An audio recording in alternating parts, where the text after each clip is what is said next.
والدین سے کہتا ہوں کہ اپنے بچوں کو عزت دو، عزت دو، عزت دو، عزت دو۔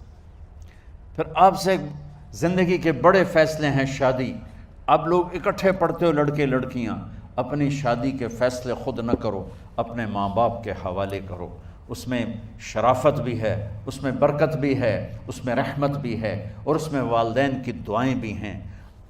کورٹ میرج کو ہوا نہ دو، boyfriend girlfriend culture ہمارا نہیں ہے، میرے نبی کے طریقے میں مرد اور عورت کا صرف نکاح سے تعلق ہے، اس کے علاوہ سب جہنم کی آگ ہے۔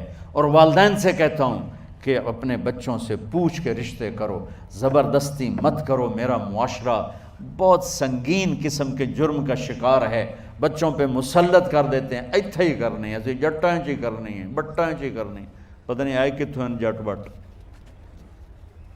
چلو تم ناراض نہ ہو، راجپوتائیں چی کرنی، میں راجپوت ہوں، میں اپنی قوم کو بھی رگڑ دیتا ہوں، راجپوتائیں چی کرنی، اگاں کرنی ہی کوئی نہیں۔ یہ ظلم و ستم اولاد پہ مت کرو، اپنی بچی سے پوچھو، اگر بیٹی ہاں کرے تو پھر قدم اٹھاؤ، اگر بیٹی کہہ دے میں نہیں کرنا چاہتی تو وہ نافرمان نہیں ہے، اللہ کے واسطے میری سنو، صرف تم نہیں سن رہے ہو، اس کیمرے سے لاکھوں کروڑوں لوگ سن رہے ہیں۔ اگر بیٹا یوں کہہ دے کہ ابا میں نے یہاں شادی نہیں کرنی، میرا جی نہیں چاہتا ہے، تو وہ بیٹا نافرمان نہیں ہے، فرما بردار ہے، اس نے شریعت کا حق استعمال کیا ہے۔ اب ایسا ظلم مت کرو کہ نہیں اتھے ہی کرنی ہے، اتھے گھروں نکل جا۔ زندگی تم نے تو نہیں گزارنی، زندگی تو بچے نے گزارنی، میں قربان جاؤں۔ ایک حدیث سنو پہلے، پھر اگلی بات سناتا ہوں۔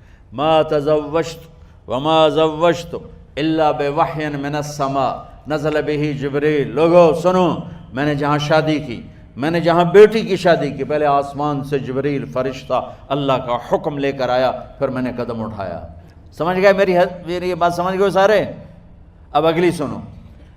حضرت علی فاطمہ کا رشتہ لینے آ گئے، اور جبریل ان سے پہلے آ گیا کہ یا رسول اللہ فاطمہ علی کے لیے ہے۔ باپ محمد مصطفیٰ جیسا ہے، رشتہ مانگنے والا علی جیسا ہے، اور بیٹی فاطمہ جیسی ہے۔ اور آپ پوچھتے ہیں علی کیسے آئے؟ وہ شرم کی وجہ سے کچھ کہہ نہ سکے، چپ۔ آپ کو تو پتہ تھا، آپ نے فرمایا فاطمہ کے رشتے کے لیے آئے ہو؟ کہا جی۔ تو جبریل تنال بیٹھا ہوا ہے کہ یا رسول اللہ اتھے ہی کرنا ہے۔ آپ نے ہاں نہیں کی، آپ نے کہا انشاءاللہ، اور یہ کہہ کر اٹھ گئے۔ انشاءاللہ نبی کا ہاں ہی ہوتا ہے، لیکن جبریل کے آنے کے باوجود اور اللہ کے کہنے کے باوجود میرے نبی کو بھی پتہ ہے کہ یہ رشتہ یہاں کاتب تقدیر نے لکھ دیا ہے، لیکن امت کو سبق سکھانے کے لیے آپ گھر تشریف لے گئے۔ بیٹی فاطمہ کہ جی یا رسول اللہ، کہا علی کا رشتہ آیا ہے، میں ہاں کر دوں؟ سبحان اللہ۔ میں اپنے دیہاتی بچیوں پہ مجھے رونا آ گیا کہ جنہیں پتہ ہی نہیں ہوتا سانو کہیں دے نال بندے پہ جانور ہے یا انسان ہے۔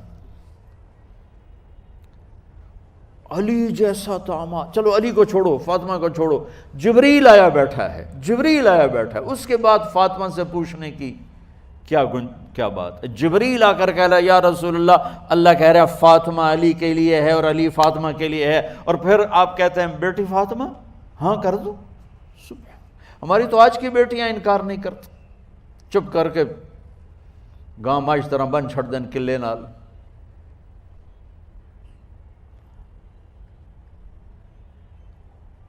کوئی ان کے اندر کے جذبات کو سننے والا کوئی نہیں ہوتا، اپنی انانیت پر یہ فیصلے کرتے ہیں، اور میرا نبی کہہ رہا بیٹی ہاں کر دو۔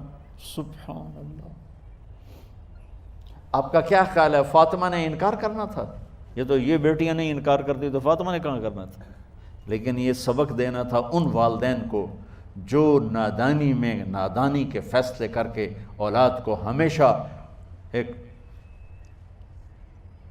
ٹھنڈی آگ میں دھکا دے دیتے ہیں۔ حضرت فاطمہ رضی اللہ تعالیٰ عنہا نے جب ہاں کی، پھر آپ باہر نکلے۔ اچھا مزے کا واقعہ ہو، حضرت علی اٹھ کے باہر نکلے تو صحابہ باہر کھڑے انتظار کر رہے تھے کہ کیا ہوا۔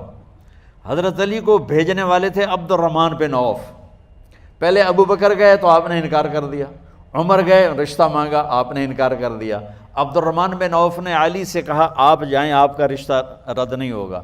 کہنے لگے میرا تو ذاتی گھر بھی کوئی نہیں، مجھے کہاں سے رشتہ ملے گا، میں تو بالکل غریب ہوں۔ کہا نہیں تم جاؤ۔ تو واپس آتے انہوں نے عبد الرحمن بن عوف پہ چڑھائی کر دی، ویکھیا ہے نا تو مینوں گلے آئی، انکار ہو گیا۔ تو صحابہ نے پوچھا کیا ہوا؟ کہا کچھ کہا ہی نہیں، چپ کر کے اٹھ گئے۔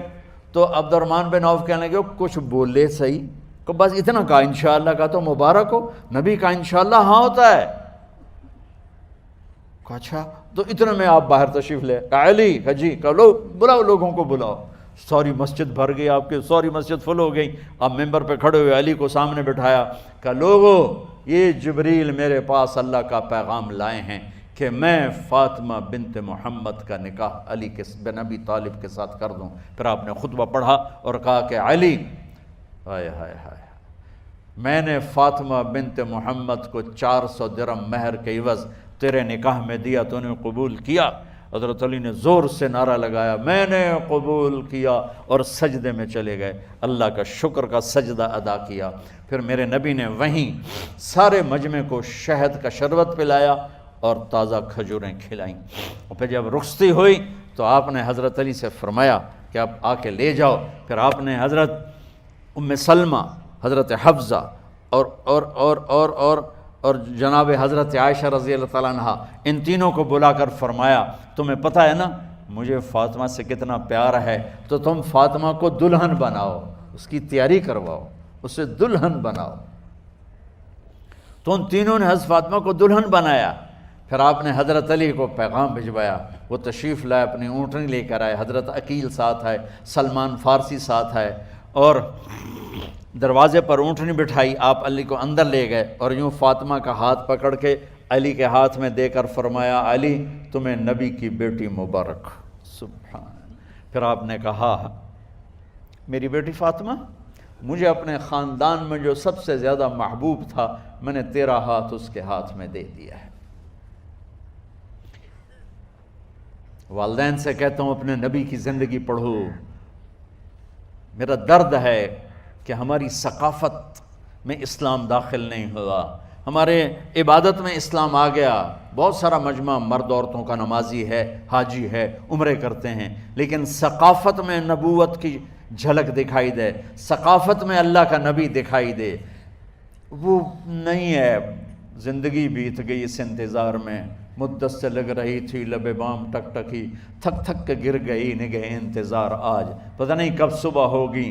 چلو کہتے تو جائیں مجھے ہے اگرچہ بت ہیں جماعت کی آستینوں میں، مجھے ہے حکم اذان لا الہ الا اللہ۔ والدین کے ذمہ ہے اولاد کو عزت دینا، ان کے سب سے بڑی خواہش میں ان کا احترام کرنا کہ زندگی انہوں نے گزارنی ہے، اور آپ کے ذمہ ہے والدین کے آگے سر جھکا دینا۔ اللہ کے واسطے کورٹ میرجز اور خفیہ شادیاں یہ نہ ہماری ثقافت ہے نہ یہ انسانیت ہے۔